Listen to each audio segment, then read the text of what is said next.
como ya dimos la introducción sobre esta clase tan interesante sobre la precultura y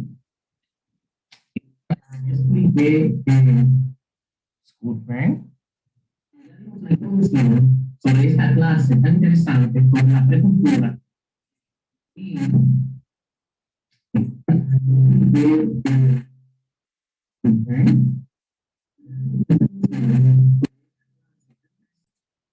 seguimos.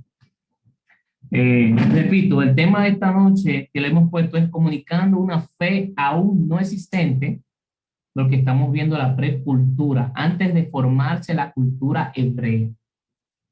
¿Cómo fue su formación? ¿Cuáles culturas tuvieron que ver con la mitología hebrea y los mitos en la Biblia, las leyendas, las tradiciones orales, etcétera? Vamos a ver mitos, leyendas y tradiciones. A menudo se confunde el medio con el fin y se hace más importante el lenguaje que el mensaje. Eso lo vemos mucho, mucho en nuestros días. Por ejemplo, cuando se quiso afirmar de que Dios es el creador del hombre, el pueblo de Israel usó la imagen de la... A todos los hermanos que están conectados en esta transmisión, que están aquí para estudiar la... Continuamos. Cuando el pueblo de Israel quiso afirmar de que Dios es el creador de los seres humanos, el pueblo de Israel usó la imagen del alfarero. Y así en Génesis 2:7 leemos que Dios modeló al hombre de arcilla del suelo, o de barro, o del polvo de la tierra, y sopló en su nariz aliento de vida. Y el hombre se convirtió en un ser vivo. Lo importante no es cómo Dios hizo al hombre. Lo importante no es, como dije anterior, la forma o el lenguaje o cómo se escribió o quién lo escribió. Lo que leo en el lenguaje o las imágenes no es lo importante, sino el hecho de que Dios es el creador de la raza humana o de la humanidad. O sea, el mensaje. Por eso, en Génesis 1:26, simplemente afirma, hizo Dios al hombre a su imagen, a imagen de Dios lo creó. Punto. O sea, solo afirma que Dios creó al hombre porque eso es lo importante. No hay tanta importancia en saber cómo Dios creó al hombre o saber si Adán y Eva realmente existieron. En consecuencia, es absurda toda discusión sobre la manera en que Dios habría creado al hombre. No era ese su mensaje, sino el hecho de que Dios había creado al hombre. Y nadie más, ningún otro Dios lo creó, sino Dios. El Dios de Abraham, Isaac, Jacob, el Dios de las Sagradas Escrituras. ¿Qué pasa? Los fundamentalistas toman al pie de la letra el lenguaje y no toman en serio el hecho de que es solo un medio y que por lo tanto no debe ser absolutizado. Lo importante es comprender qué es lo que mediante el lenguaje se quería comunicar.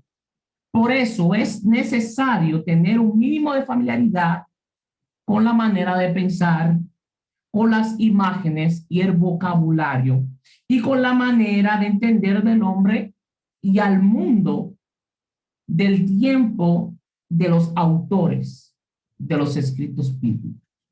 Es tan importante entender cómo pensaban las personas que vivieron en el momento de redactar un pasaje bíblico para poder entender su intención más que su lenguaje. Por eso el pueblo hebreo usaba mucho, los hebreos usaban mucho interpolaciones, usaba mucho exageraciones. O sea, el punto no es, lo importante no es que David haya matado a miles, Saúl a 10,000, o Saúl a miles, David a 10,000. Lo importante del mensaje era que Dios estaba con David más que con lo que estaba con Saúl. Eso era el significado de ese mensaje. Toda comunicación se lleva a cabo dentro de un contexto. Al hablar o escribir, el emisor transmite inconscientemente parte de su propia historia personal y subjetividad. O sea, yo voy a escribir acorde a mi entender, a cómo yo entiendo lo que pasó. Para irme un poquito más atrás, estamos hablando del tema de la Biblia como inspirada por Dios. Dios, hay personas que piensan que la Biblia fue un dictado que Dios le dio a un hombre, pero no entienden cómo nos llegó la Biblia. Lo primero que un estudiante serio de la Sagrada Escritura tiene que entender es, estoy repasando, cómo nos llegó la Biblia. Fue Moisés que escribió Génesis, Éxodo, Deuteronomio, Levítico, Números, fue Moisés el que escribió el Pentateuco. Definitivamente ya entendemos que no, es imposible que una persona que vivió más de 500 años, o sea, se escribió más de 500 años de la existencia de Moisés. O sea, Pentateuco se escribe para el siglo 7 antes de Cristo. ¿Cómo va a ser que más de 2000 años atrás, o vamos a decir 1500 años atrás, que vivió Moisés, pudo haber escrito el Pentateuco? Si cuando se escribió hace siglos que Moisés ya estaba muerto, si acaso el personaje histórico existió, ya que aún no se ha probado la existencia histórica de Moisés. Por ende, o por lo tanto, aún se considera un mito entre los arqueólogos. Usted puede tener su fe plenamente, ¿no? Moisés, como Jesús habló de Moisés, los judíos hablan de Moisés, él existió, pero no hay evidencia arqueológica de la existencia de Moisés. O sea, ellos van a escribir según su grado de cultura, según su estado de ánimo, sus conceptos filosóficos y religiosos, su condición socioeconómica, etc., en base a su conocimiento. Y le explico nuevamente, en el tiempo que se escribió el libro de Josué, se entendía de que la tierra era estática, era plana, y de que el sol y la luna giraban alrededor de la tierra. Por ende, cuando se escribe de que Josué le dijo, luna, detente en Gabaón, y tú, o el sol, detente en Gabaón, y tú, luna, en el valle de Ajalón, se entendía que como la tierra ya estaba estática, Josué tuvo que detener el sol y la luna, porque así era que se entendía en ese tiempo.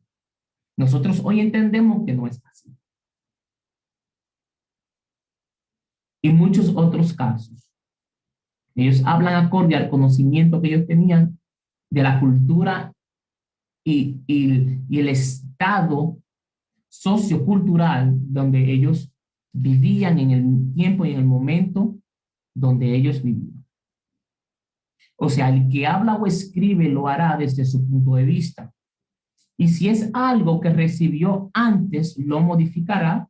Más aún, el emisor comunica su mensaje según la imagen que tenga del receptor.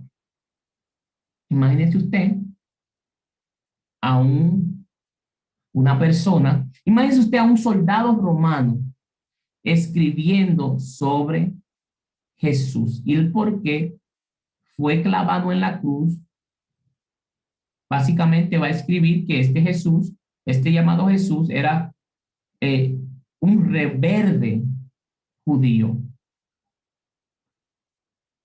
Ahora, cuando lo escribe un evangelista, lo va a escribir desde otro punto de vista, conforme a lo que él cree del personaje que se está escribiendo. O sea,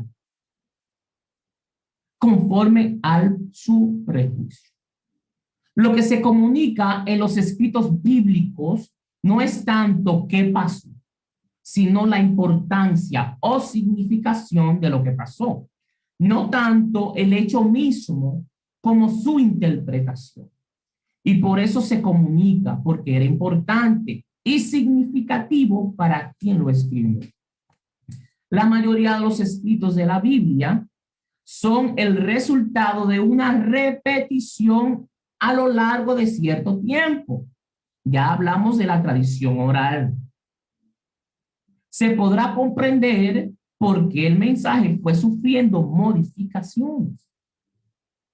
Imagínense usted que Abraham existiera en el año 2000 antes de Cristo y yo lo recibí en el año 2000, escuché de lo que pasó.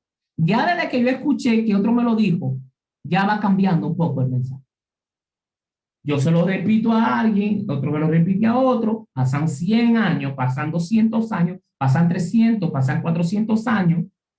Ya nadie sabe realmente lo que verdaderamente pasó, pero sigue la tradición de boca en boca, de generación en generación, porque se entiende que fue un acontecimiento importante. Realmente los detalles no van a llegar, pero sí el mensaje de lo que quiere que la persona recuerde. Algo que dijo Isaías fue escuchado y entendido de cierta manera por algunos que luego se lo contaron a otros hasta que un día se puso por escrito. Igualmente, lo que hizo Jesús fue comunicado de una persona a otra por algún tiempo hasta que un día se escribió en uno de los evangelios. Casi toda la Biblia fue transmitida a través de la tradición oral. Y luego alguien en el futuro decide ponerlo por escrito. Así como la vida va cambiando, las tradiciones son cambiantes, o sea, son cambiadas por lo que la transmiten, adaptándolas a la vida del momento, es decir, se tiende a ponerlas al día. Como dijimos antes, se transmite algo porque es considerado importante, no por el simple hecho de que sucedió o se dijo. Lo que significa es lo que hizo que se comunicara. Y lo que significa es siempre algo pertinente. El significado. Métase eso en la mente. Lo que se transmite en tradición de oral, de generación en generación, es lo que significa para el que está transmitiendo. El que transmite conforme a la importancia que tiene para él o para ella. Porque no es un documento histórico, es un documento de fe, de pasión, de sentimiento, de lo que quiere decir para mí, de la importancia que tiene para mí en mi vida de fe. Por eso toda comunicación tiende a actualizar lo que se transmite, de modo que el que lo recibe lo acepte como algo relevante en el momento que se está redactando el acontecimiento. Ejemplo. Le voy a decir algunos ejemplos de diferentes tradiciones orales. En la Biblia hay duplicaciones, o sea, dos tradiciones de un mismo tema. Ejemplo, los dos relatos de la creación. Génesis 1, del 1 al 24, y Génesis 2, del 4 al 25. Dos tradiciones, dos relatos diferentes de la creación.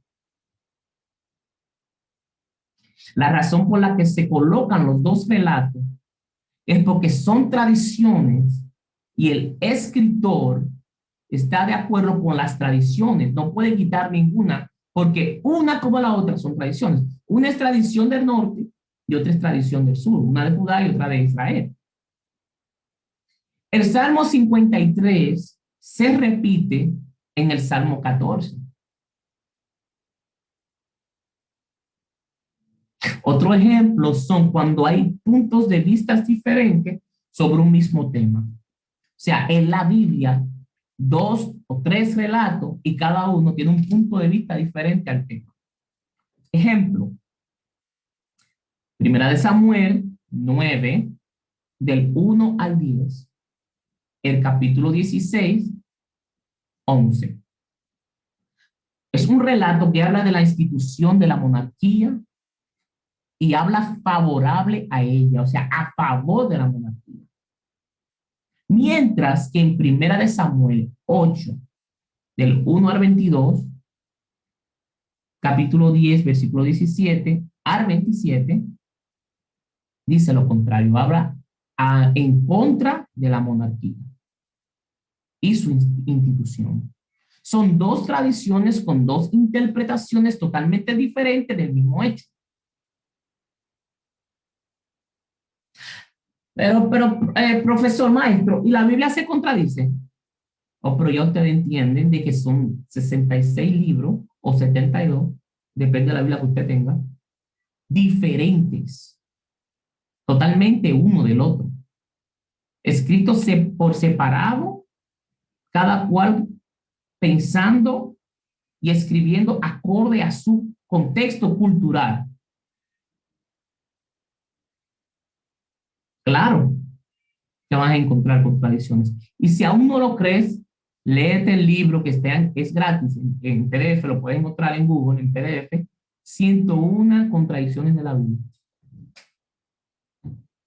3. La mención explícita del empleo de las tradiciones o fuentes de información, como lo hace Lucas al inicio de su evangelio. Podemos ver el capítulo 1, versículo 3, que se lee en Josué 10, 13, oiga, segunda de Samuel 1, 18. Le doy un poquito para atrás. Lucas, en su introducción, él mismo dice de dónde él tomó, o sea, de qué fuente él tomó para escribir su evangelio. Y si lees en Josué 10, 13, segunda de Samuel 1, 18, te hablan que tomaron del libro de Jacer. Su fuente fue el libro de Jacer.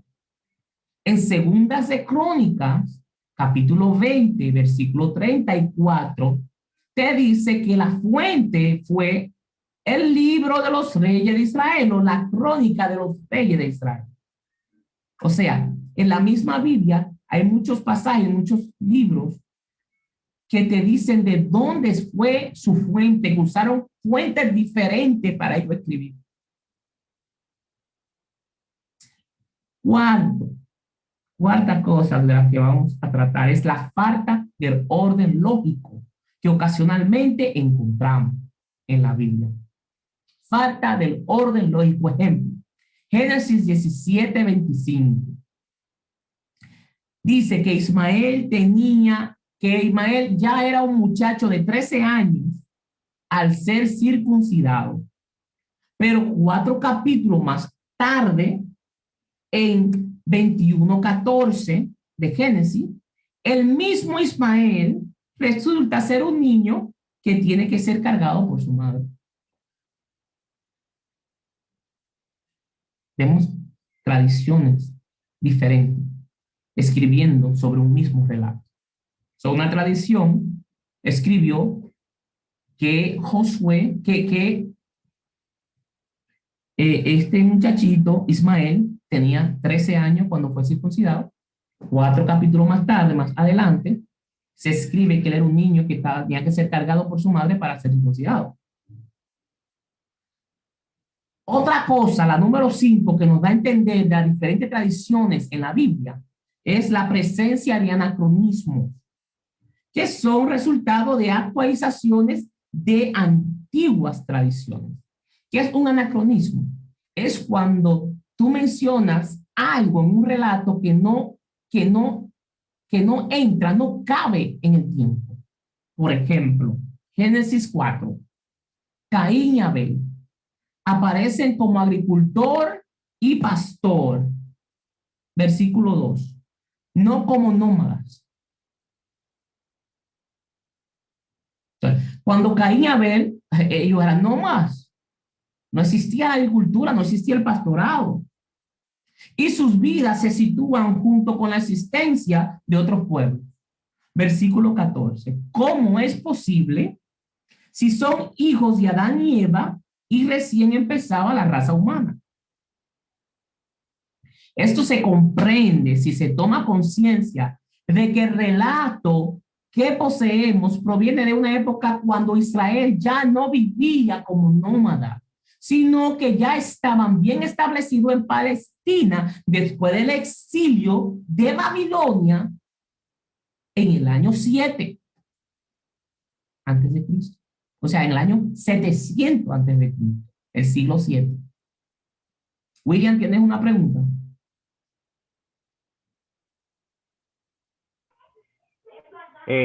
No, estaba escuchándolo usted hablar sobre el tema de hoy, pero leyendo el libro que nos mandó a leer, vi varias cosas que cometemos los mismos errores que lo mismo Egipto.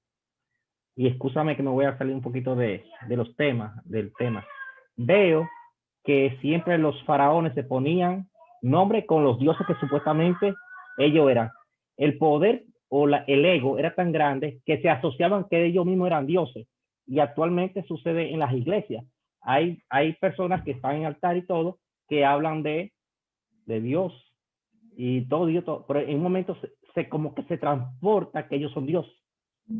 Y ahí se pierde. Entonces, cuando tú le hablas sobre lo que está pasando ahora mismo, que estamos estudiando la Biblia para el significado y todo, se sienten como que, no haga eso. Entonces, digo yo, si H es luz y mira, y allá en Egipto, en aquella época, hablaba de un Dios de luz, el paralelismo hacia donde los judíos tomaron la luz infinita y todo. Ellos tuvieron molde para poder armar la religión que ellos iban a armar. Pero lo que veo, que reunieron ideas, de verdad, espirituales. Vamos a ver cómo te lo explico un poquito. Ellos, si tú te pones a ver la historia de Mahoma, de Buda, del mismo Yeshua, realmente ellos eran espirituales. Ellos lo que es un ejemplo. Si tú te guías de ellos, yo no estoy hablando de religión, yo te estoy hablando que hagas tu interioridad, es que tú aprendas en ti mismo, que te desarrolle, es como un líder, recibe una paz para tú iluminar a otras personas a seguir. Eso es lo que es la Biblia. La Biblia es la enseñanza. Si tú la estudias literal, la puedes estudiar literal, tú tomas esos mensajes para tu vida, para liberarte, para encontrar conexión. Que los hechos que estén erróneos, que una cosa, la otra, no lo veo tan mal, porque es el mensaje, lo que va a hacer en tu vida. Yo no te voy a llevar a un psicólogo, un secular, no. Yo te voy a dejar la Biblia, te voy a la Biblia y te voy a abrir tu entendimiento para tu propia vida y para edificar tu esposa, tus hijos y edificar y ser luz a otras personas. Entonces, la Biblia es eso, es algo que se te abran los ojos, es algo para tu propia vida. Y eso fue lo que hizo todos esos religiosos anteriores que hicieron. Buda no hizo Buda, Mahoma no hizo, ellos se estudiaron ellos mismos espiritualmente para encontrar una conexión a la luz infinita, para salir de ese caparazón y subir de nivel. Pero vinieron seculares, hombres malvados, hicieron religiones, separaron todo para un beneficio X, cada quien, como los mismos faraones que se creían dioses y después cambiaban. No, mi esposa es también ahora diosa de la muerte, de los dos mundos. Y hay cosas que tú te sorprendes, porque ese es lo que yo veo. Hemos cometido los mismos errores de la historia pasada, no queremos estudiarla, entonces para cometer los mismos errores. Entonces, realmente es algo chocante. Tú dices, wow, estamos chocando con lo mismo del pasado, y realmente él no quiere eso. Los israelíes de aquella época, no, es algo para tu vida, para que tú aprendas es malo, como tú dijiste al principio, hacer sacrificio humano. Es lo mismo como hicieron, yo imagino, los españoles cuando estaban conquistando las islas, que encontraron indígenas que eran caníbales y hacían sacrificio humano. Y ellos llegaban, no, eso no se hace, porque el impacto, eso no es civilizado. Entonces, pero no pudieron ser tan chocantes, tenían que buscar en qué forma pudieron sacarle eso a los indígenas. Con la religión. Mira, el Dios esto, pero para poder encaminarlo, porque estamos hablando. Y eso, oye, te estoy hablando de algo más reciente. Entonces, así mismo en la historia se ha cometido muchos errores, pero realmente es tu interior que tú tienes que ir subiendo. Así es, William. Cambiando tú mismo. Eso mismo nos pasó dentro del Evangelio. Por ejemplo, porque usted quiere entender la forma de entender el infierno y el cielo de los evangélicos, usted puede irse a los mitos griegos, con el tema de los dioses del Olimpo. Usted quiere entender el infierno y el diablo, como lo entendemos los evangélicos, usted vaya y estudie sobre Ares y el inframundo. Y así nosotros podemos ver de dónde comienzan a nacer nuestras tradiciones. Luego viene Dante con una novela a explicar, y la novela se llama La Divina Novela, que trata sobre el infierno. Entonces, de ahí, de esa novela que escribió este autor, entonces la Iglesia Católica trae las enseñanzas del infierno ardiente, de las torturas demoníacas, etc.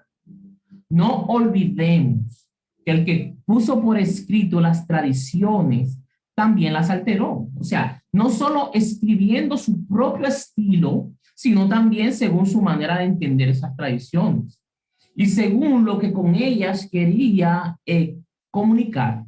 Así que lo que poseemos es, en mayor o menor medida, la manera de entender esas tradiciones de ese redactor, influenciado por sus circunstancias y los condicionamientos culturales e históricos de su tiempo. Una vez redactada la obra, no siempre permanece o permaneció tal como el escritor las dejó. Algunas obras fueron retocadas, ya sea añadiendo, eliminando o alterando el texto.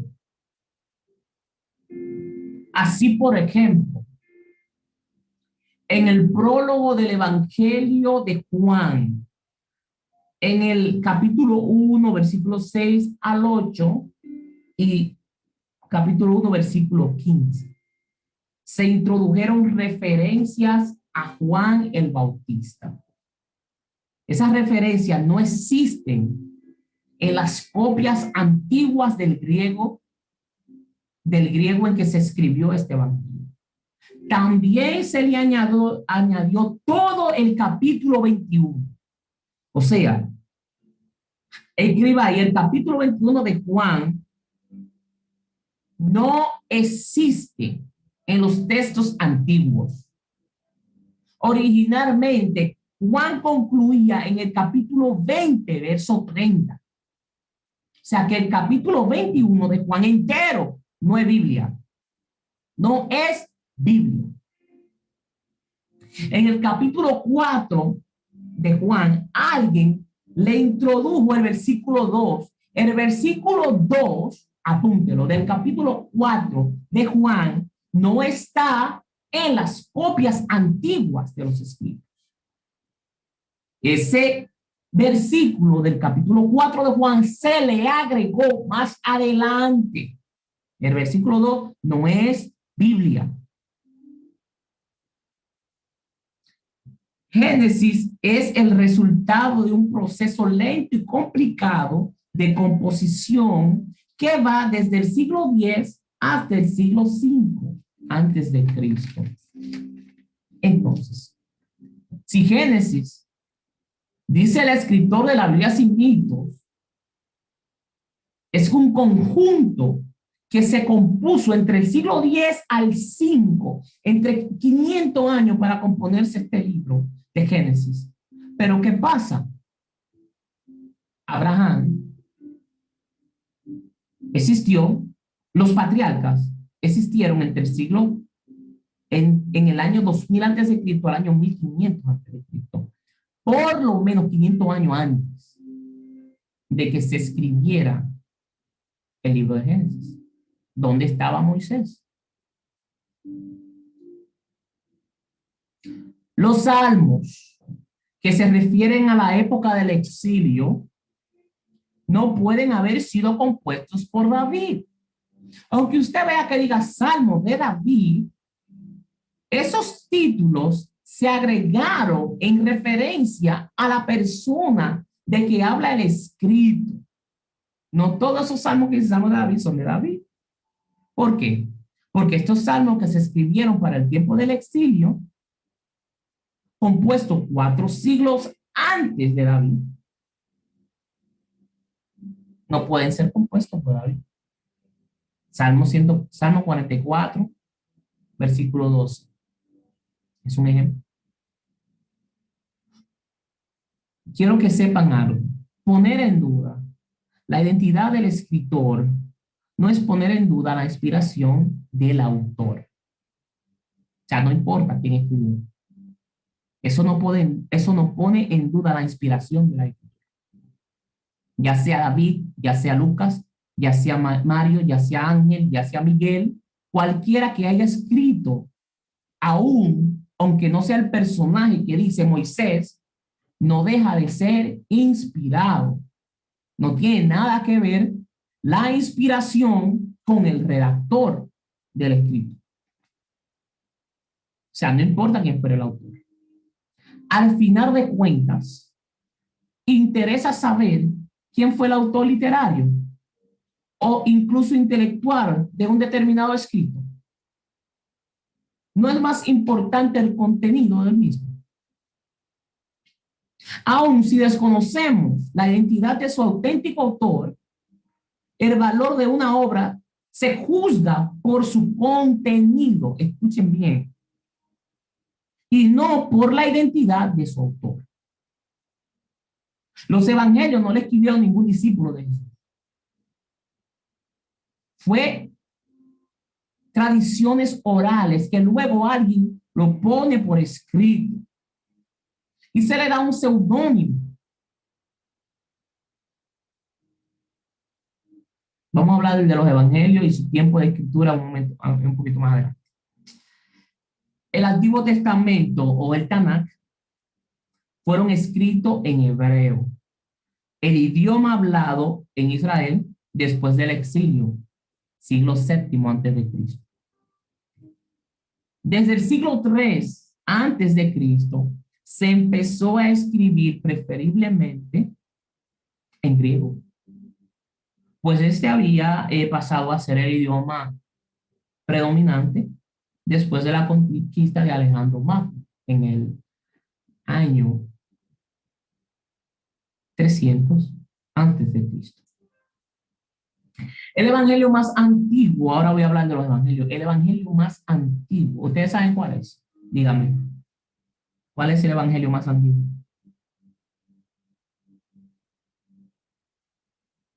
De Marcos, Lucas, Juan, Mateo. El evangelio más antiguo es el evangelio de Marcos.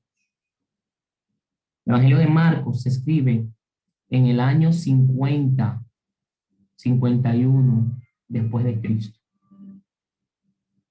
el Evangelio de Marcos. Se escribió en griego. Y Mateo lo usó como una de sus fuentes. Se escribe Mateo 20 años más tarde, en el año 70.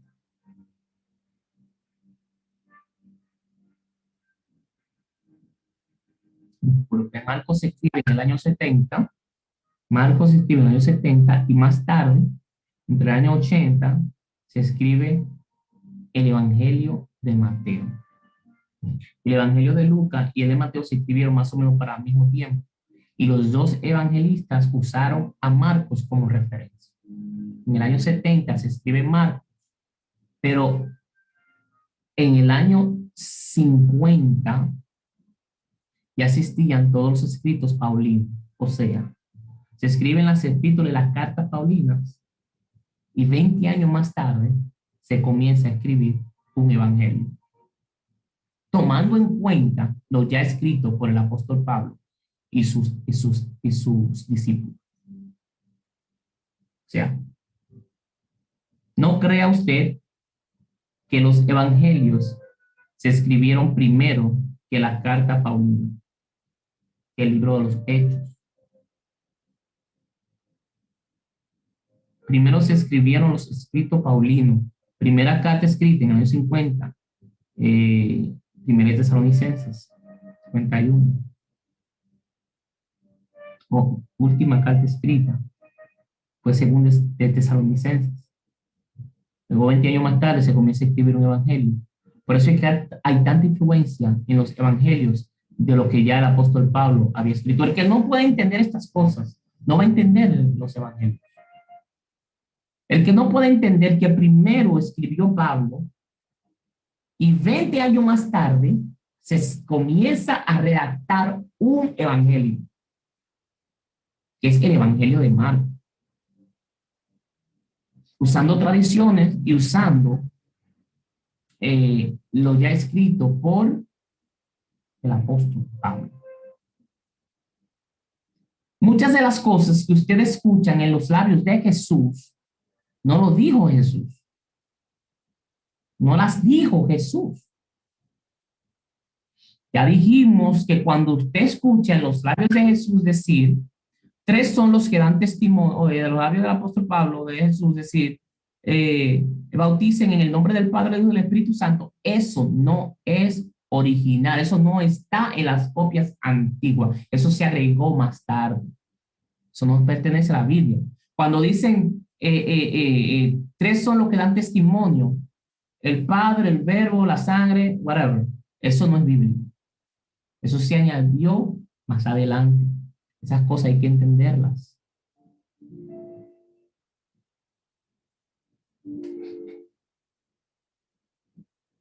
Vamos a hablar un poco del Apocalipsis. Se piensa que el propósito del Apocalipsis es el de informar acerca de los acontecimientos que sucederán antes del fin. Sin embargo, este género literario era común cuando su autor lo empleó y tenía por finalidad animar a los perseguidos por su fe a permanecer fieles a Dios hasta el final. Porque aunque parezca que Dios lo ha abandonado, al final los premiará. No triunfarán las fuerzas del mal, sino Dios y los suyos. Compuesto en los tiempos de la persecución del emperador Domiciano. Escuchen esto. Al igual que sucede con el libro de Jonás, que se suele tomar como una historia, cuando en realidad es una hermosa parábola. ¿Cómo se puede tomar también el libro de Job como si fuera histórico y también es la parábola más larga de la Biblia? Apocalipsis se escribió para un público en específico por situaciones que estaban pasando en el momento que se escribió. A los que se le escribió el contexto cultural de Apocalipsis, el año 100, el primer siglo, no había que explicarle lo que significaba la bestia, lo que significaba el sello, lo que significaba las copas de ira, lo que significaba nada de eso. Yo entendía el lenguaje apocalíptico porque era el lenguaje que se estaba usando en ese tiempo. En ese tiempo se escribieron muchos apocalipsis, apocalipsis de Elías, apocalipsis de Juan, apocalipsis de Pedro, se escribió el libro de Enoch en esos días, en el siglo IV, para cuando Antíoco Epifanio comenzó a matar. Ustedes, donde la Biblia dice, cuando digan paz y seguridad, entonces vendrá destrucción repentina. Si usted se da cuenta, el contexto de esa escritura es el año donde el año 3, el siglo 3, el año 300, cuando Antonio Epifanio IV entra a Jerusalén como si fuera un angelito, trayendo paz y unificando a la nación. Y de repente comenzó a matar a hebreos, a quemar sus casas, a destruir sinagogas, a destruir el templo, un lío. Oye, él se vistió de ángel de luz, de cordero, de paz, y de repente vino destrucción repentina. Eso pasó para el tiempo de los macabeos, para el siglo IV, antes de Cristo, cuando se escribió el libro de Daniel. Hay que entender el contexto cultural para entender a quién se le está hablando y por qué se está hablando. Entonces, se escribe, entra entre el género apocalíptico porque le dice al pueblo, no importa que estén pasando persecución, no importa que lo estén matando, este anticristo, estos hijos del diablo, estos impíos. Por eso la Biblia dice, cuando vean la destrucción desoladora del libro de Daniel, porque lo que está diciendo es, ustedes están pasando por ese problema, pero tengan paz, tengan esperanza que todo va a salir bien. Al final, Dios y el Mesías, y la iglesia y el pueblo va a salir triunfando. O sea, resistan. Por eso llega este nuevo género literario al pueblo. Por eso nosotros no entendemos Apocalipsis. Ellos entendían Apocalipsis porque nosotros no entendemos este género literario, no lo entendemos.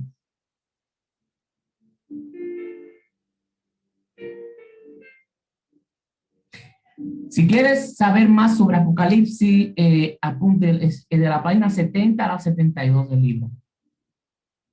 Ahí le da mucho más detalles. Página 70 a 72. Antes de comenzar a hablarle un poco de los mitos, para seguir concluyendo, porque yo solamente quería tocar algunos puntos, recordarle algunas cosas, para que cerremos este periodo de destrucción para luego comenzar a armarlos la semana que viene. Amén.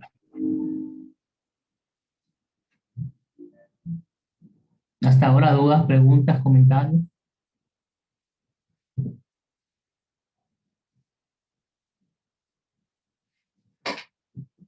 Vamos.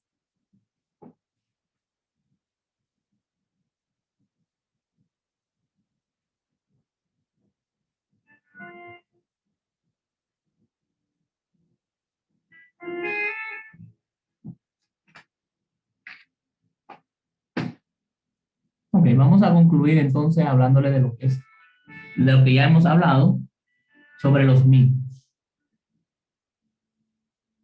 Mitos en la Biblia. O sea, no se basa en un acontecimiento histórico, sino en un relato de algo que supuestamente sucedió hace muchísimo tiempo. El mito pone en forma de relato la creencia en algo que no se puede verificar históricamente o científicamente.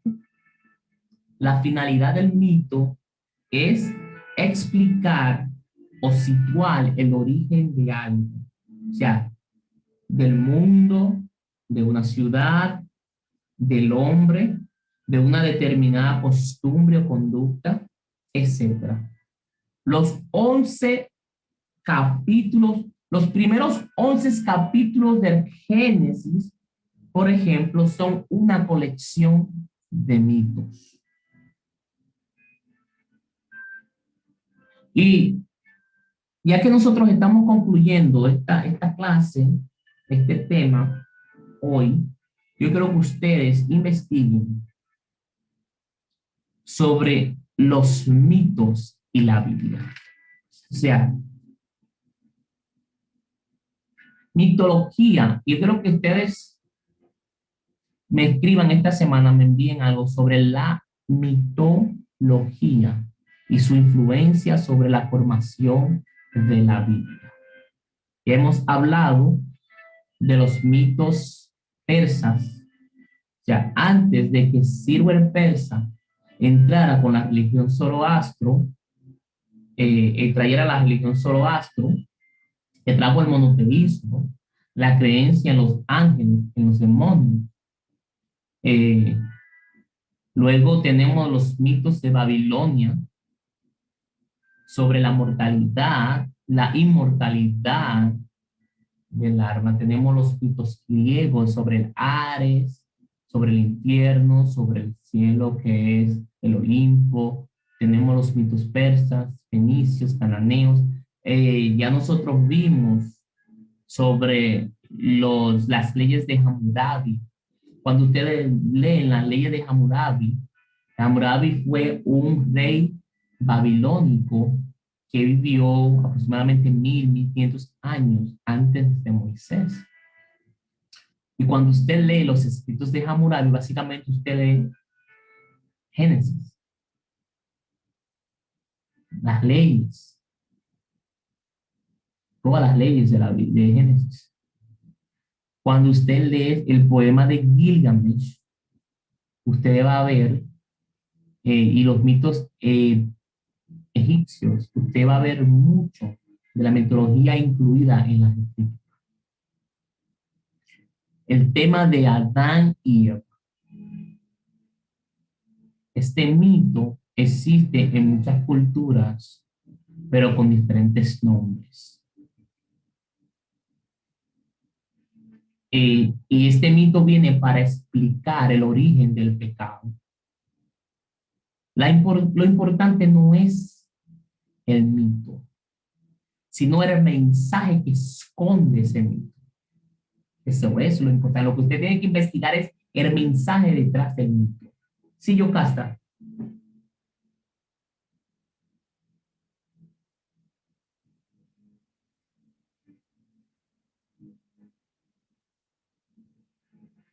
¿Tiene alguna pregunta, Yocasta, o algún comentario? No, profe, está bien.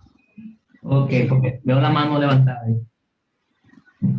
Yo pues la levanté sin querer. Tengo una de las mujeres mías aquí hablándome, me desconcentró un poquito. Entonces, yo quiero que ustedes vean también eso, la influencia del código de Hammurabi en la Torá. O sea, el mito de Caín y Abel. Cuando usted ve otros mitos en los mitos de Hammurabi, usted va a ver que existieron dos hermanos, hijos de los primeros humanos creados, que un hermano mató al otro hermano de una casi similar.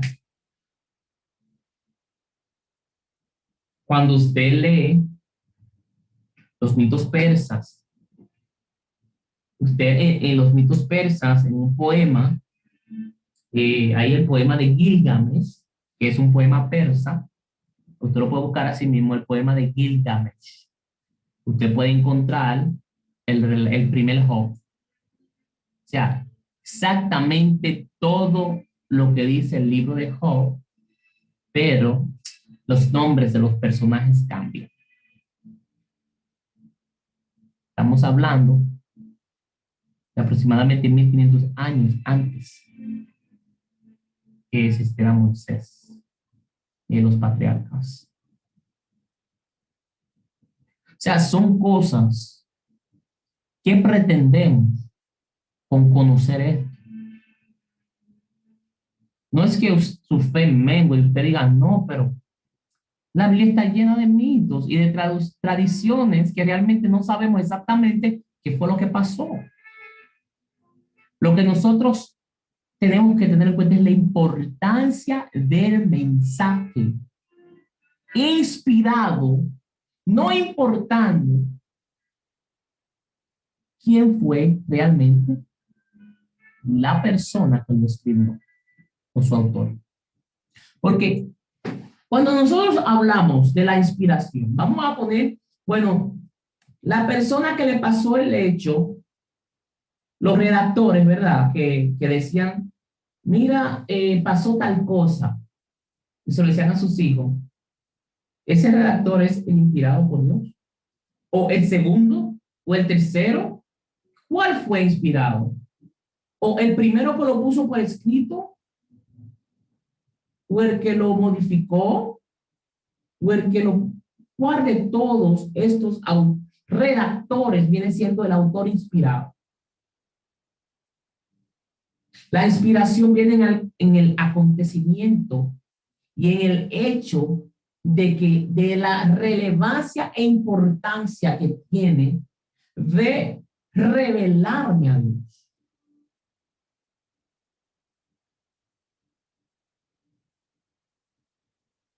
Por eso es que cuando tuve personas discutiendo por versículos bíblicos, son completamente ignorantes. Personas discutiendo que si Moisés fue el que escribió el Pentateuco o que si Moisés no lo escribió, son personas ignorantes que aún no han entendido el mensaje de lo que está escrito. Y que a ustedes le vengan diciendo ahora, ay, pero tú sabes que la Biblia, ese libro que tú tienes, ese libro está lleno de mitos. Uno, es un mito porque no ha podido ser verificado el acontecimiento históricamente o arqueológicamente. Dos, lo importante no es de dónde viene ese mito, sino el mensaje que trae. O sea, usted puede decir esto, usted puede verlo de dos formas. Usted puede verlo de una forma, bueno, mira, el relato de la Torre de Babel es un mito babilónico, donde Babel realmente no significa confusión, ya lo dijimos, sino la puerta al cielo o puerta a la luz. Babel. ¿Qué realmente pasó? Oiga, usted puede decir, bueno, usted lo puede ver de esta forma. No, eso fue un mito, eso es mentira. Eso, Dios, eso no, eso me hace que me tremendo. O usted lo puede ver, wow, tremendo. Dios se le reveló a los babilónicos antes de revelarse a los hebreos. Wow, amén. Dios se le reveló a los persas. Dios se le reveló a Ciro. Mira cómo dice Isaías que Ciro es el ungido de Dios. Pero Ciro era un hombre pagano. ¿Cómo va a ser? Usted puede verlo de esta forma. Bueno, 1000 años antes que Moisés, Dios se le reveló a Hammurabi. O sea, Dios se le reveló a todas las culturas para que no tengan excusas. Pero Israel le agrega espiritualidad a estas revelaciones. O sea, usted en su vida es que le da el significado conforme a sus prejuicios de lo que está escrito. Dígame sus opiniones.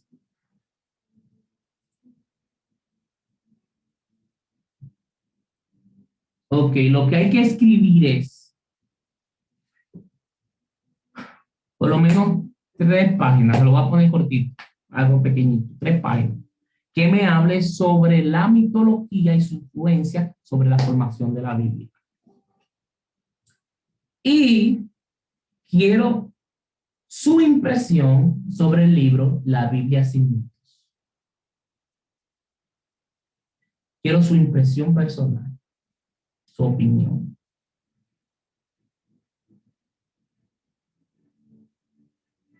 Todo me lo entregan antes del sábado próximo, ya que el sábado próximo seguiremos con la letra Sign, que es súper interesante. Es la letra número 7. Representa al Mesías. Así que bastante, está cargada de espiritualidad y de luz, esta letra.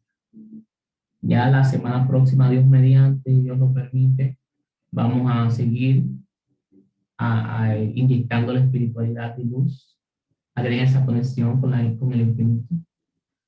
Pero en estas últimas 3 o 4 semanas, yo he querido desbaratarle su teología,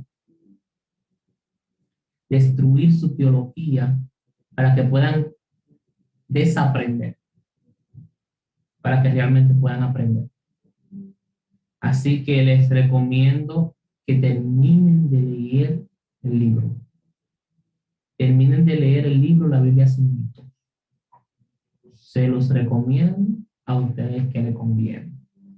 Ya he terminado con esta lección. Ya recuerden que lo que quería era puntualizar algunos temas, repetir otras cosas, recordarle algunas cosas. Ahora, aprovechen todas las preguntas que tengan, porque ya no vamos a ver este tema. Así que aprovechen y díganme, háganme sus preguntas.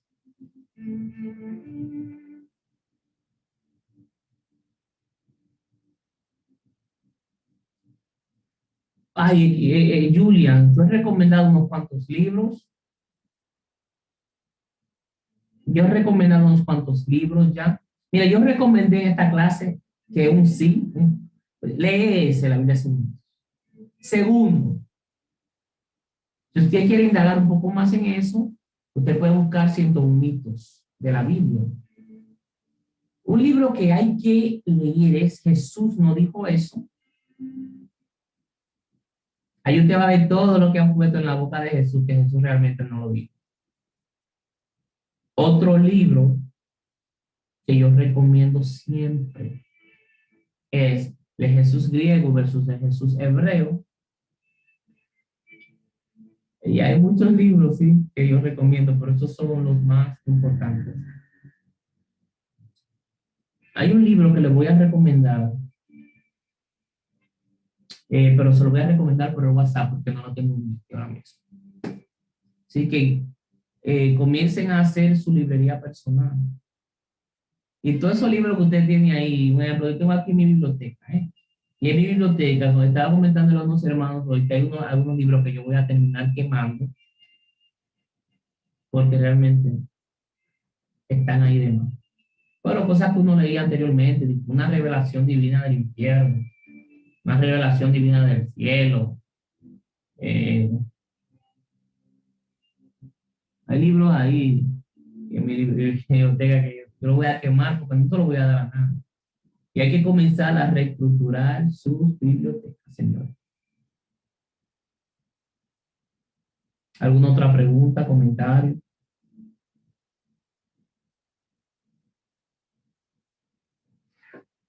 Señores, ya terminamos. Déjame dejar de grabar.